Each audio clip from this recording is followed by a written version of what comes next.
Welcome, everybody. We are really delighted that you're able to join the innovative investment session of the FCERM.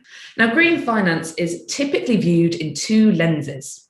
There is greening finance and financing green, which sounds like semantics, but is very important.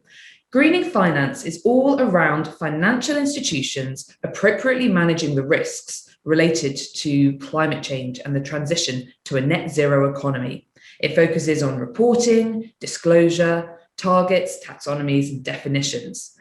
The greening finance agenda was kickstarted by the Task Force for Climate-Related Financial Disclosures, or TCFD, which are going to become mandatory in the UK and a number of different countries over the coming years. And so greening finance, managing risks. Financing green is all around deploying capital towards environmentally positive activities and real economy outcomes. Firstly, to just understand where some of the benefits in nature-based solutions come. Well, this is what happens when you have conventional agriculture and you compare it to nature. And this is the most visual demonstration of what's going on beneath the surface. Look at the root system on the right between what happens in conventional agriculture, and look at the root system on the left in terms of nature and grasslands, which are kind of managed to be able to not just sequester carbon, but to build in nutrients, to have the resilience for land. The working group is considering the Queensland Government's Household Resilience Programme as a potential pilot. This program provides funding to eligible homeowners in the coastal areas in northern Queensland to improve the resilience of their homes against cyclones. The working group is examining the possibility of employing commercial finance to fund cyclone mitigation works via a top-up mortgage product for the property owner to undertake a specific set of activities. Funding for disaster management is historically been 97% versus 3% to mitigation. In the Netherlands, it's actually pretty much the opposite way. And that the main reason, but I believe, is that comes from the history of flooding in the Netherlands. So in the 1952 flood, 2,000 people in the Netherlands died. So the government had to do something. And that's when they started with the whole Delta plan, and all the Delta works were set up.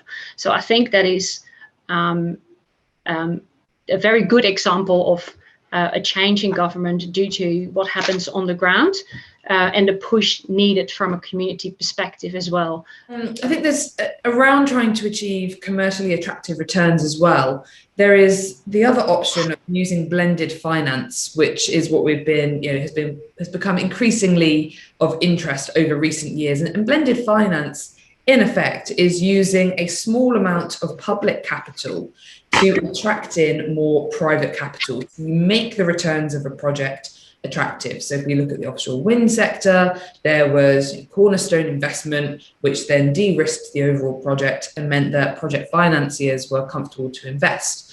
Another interesting mechanism, which we at the Institute very much support, is the use of credit enhancement guarantees, where the government guarantees a portion of lending done by private institutions, which can allow borrowers to either be able to access finance in the first instance or to be able to access lower cost finance. And again, a short-term program of guarantees to pump prime a market, get investors comfortable with an asset class, and also bring in economies of scale can be a really effective way of helping build up particular markets. We're also demonstrating the value of nature-based solutions through a £1 million living laboratory at the University of Salford, where a green roof, green wall and rain garden are shortly going to be completed, a connected system of nature-based solutions with in-depth long-term monitoring at the university to show the benefits that interconnected set of nature-based solutions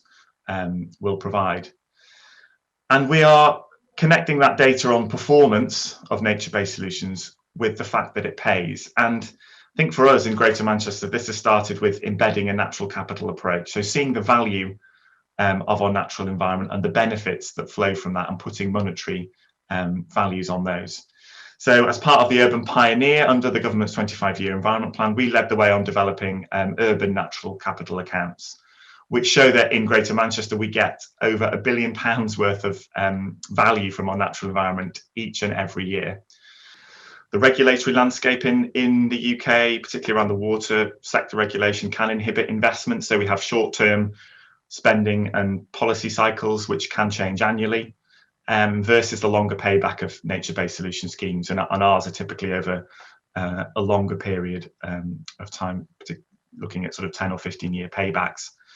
Partnership working's been mentioned. That is really key. Collaboration between organisations, aligning budgets, decision-making, governance, data sharing, things like that we found have been really crucial in developing that shared understanding and getting everyone in the same room and on the same page. Transformative finance for transformational adaptation really is about new instruments, new financing models, but for more innovative approaches and for more systemic approaches as well. What we're looking to do is bring public grants, public and private equity and debt finance and de-risking instruments like insurance and guarantees, and blend them together and push them into the different approaches and mechanisms that we need in Glasgow City region. So our adaptation strategy has 11 interventions, and we'll be looking to coordinate some of those through Climate Ready Clyde, but through some of them through particular delivery partners. And then at the same time, we have this portfolio of systemic change and systemic innovation that we're going to bring forward that will come together as well.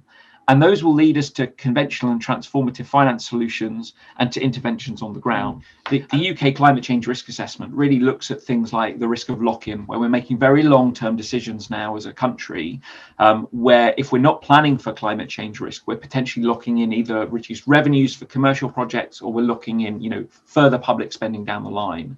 And actually that starting to build in that kind of consideration of climate change risk. It's done in all the development banks internationally now. It's done with the European Investment Bank, starting to get that mainstreamed into public expenditure across all, whether it's infrastructure spend, whether it's new development, etc., has to be a crucial lever. And it's also part of that really important approach to leverage as well.